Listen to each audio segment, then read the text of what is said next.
తెలంగాణలోని ప్రైవేట్ విశ్వవిద్యాలయాల్లో SC ST BC వర్గాలకు రాజ్యాంగబద్ధమైన రిజర్వేషన్లు అమలు చేయాలని తెలంగాణ గిరిజన శక్తి రాష్ట్ర అధ్యక్షుడు శరత్ నాయక్ డిమాండ్ చేశారు.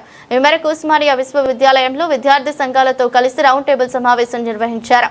ప్రస్తుతం రాష్ట్రంలో 12 ప్రైవేట్ 5 డీమ్డ్ విశ్వవిద్యాలయాలు ఉన్నప్పటికీ రిజర్వేషన్లు అమలు కావడం లేదని నేతలు ఆరోపించారు. సామాజిక న్యాయం కోసం ప్రైవేట్ యూనివర్సిటీల్లో కూడా రిజర్వేషన్లు తప్పనిసరిగా అమలు చేయాలని, నిబంధనలు పాటించని యూనివర్సిటీలపై ప్రభుత్వం కఠిన చర్యలు తీసుకోవాలని డిమాండ్ చేశారు.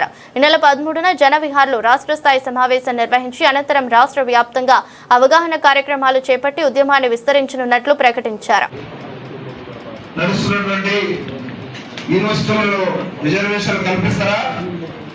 లేదా మీ యూనివర్సిటీల అనుమతులు రద్దు చేసే విధంగా పోరాటం చేయమంటారని చెప్పి కూడా తీసుకున్నటువంటి కార్యక్రమానికి రాష్ట్ర వ్యాప్తంగా సమన్వయపరుస్తున్నటువంటి సేవల సేన వ్యవస్థాపక అధ్యక్షులు సంజీవ్ నాయక్ గారికి, అదేవిధంగా మాదిగ స్టూడెంట్ ఫెడరేషన్ జాతీయ అధ్యక్షులు సోమశేఖర్ గారికి, లంబాడి స్టూడెంట్స్ ఆర్గనైజేషన్ రాష్ట్ర అధ్యక్షులు అశోక్ నాయక్ గారికి నమస్కారం.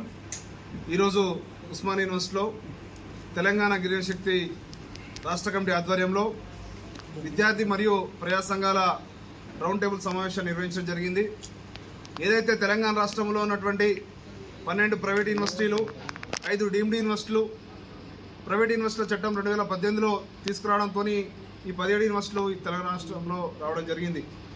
మరి ఆ రాష్ట్ర ఏవైతే ఆ యూనివర్సిటీలలో కనీసం ఏదో రాజ్యాంగం ఇచ్చినటువంటి హక్కు ఆర్టికల్ 15 సబ్ క్లాస్ 5 రిజర్వేషన్స్ ప్రభుత్వ రంగాల్లో కాదు ప్రైవేట్ విద్యా సంస్థల్లో కూడా ఉండాలని చెప్పినటువంటి రాజ్యాంగాన్ని ఇవాళ రాజ్యాంగం మీద కూడా కనీసం గౌరవం లేకుండా ఈ ప్రైవేటు విశ్వవిద్యాలయాల్లో ఎలాంటి రిజర్వేషన్లను ఎస్సీ ఎస్టీ బీసీ వర్గాలకు కల్పించట్లేదు. విద్యా ఉపాధి రంగాలలో ఖచ్చితంగా రిజర్వేషన్లు కల్పించాలని, ఒకవేళ కల్పించని ఏ ప్రైవేట్ యూనివర్సిటీనైనా తక్షణమే వాటి యొక్క అనుమతులను రద్దు చేయాలనే ఉద్దేశంతో భవిష్యత్ కార్యాచరణ భాగంగా ఈరోజు ఏదైతే 13వ తారీఖున జనవిహార్లో నిర్వహించినటువంటి మేధావులతోని, విద్యార్థి సంఘాలతోని, ప్రజా సంఘాలతోని నిర్వహించినటువంటి సమావేశాన్ని విజయవంతం చేయాలని మొదటి సమావేశంగా ఉస్మానియా యూనివర్సిటీలో దీన్ని మొదలుపెట్టడం జరిగింది. ఖచ్చితంగా మా హక్కుల కోసం భారత రాజ్యాంగం ఇచ్చినటువంటి రిజర్వేషన్ని కాపాడుకోవడం కోసం విద్యార్థి సంఘాలుగా, ప్రజా సంఘాలుగా ముందుండి కొట్లాడతామని, ఖచ్చితంగా రాబోయే తరాలు ఏదైతే జంజీ ఉన్నదో వాళ్ళ కోసం ఈరోజు మేమందరం కూడా ముందుకు వచ్చి కొట్లాడుతూ ఉన్నాం. దీంట్లో ఆ రిజర్వేషన్ యొక్క ఈ మూమెంట్లో కాపాడుకునే దాంట్లో వాళ్ళు కూడా భాగస్వామ్యం కావాలని ఇలాంటి సమావేశాలు తెలంగాణ రాష్ట్ర వ్యాప్తంగా అన్ని విశ్వవిద్యాలయాల్లో, అన్ని జిల్లా కేంద్రాల్లో నిర్వహించి ప్రజలందరినీ కూడా చైతన్యం తీసుకొచ్చి ఇవాళ ఏదైతే దాదాపు ఇంకో 20 ప్రైవేట్ యూనివర్సిటీల కోసం దరఖాస్తు చేస్తున్నట్టుగా మాకు తెలుస్తూ ఉన్నది.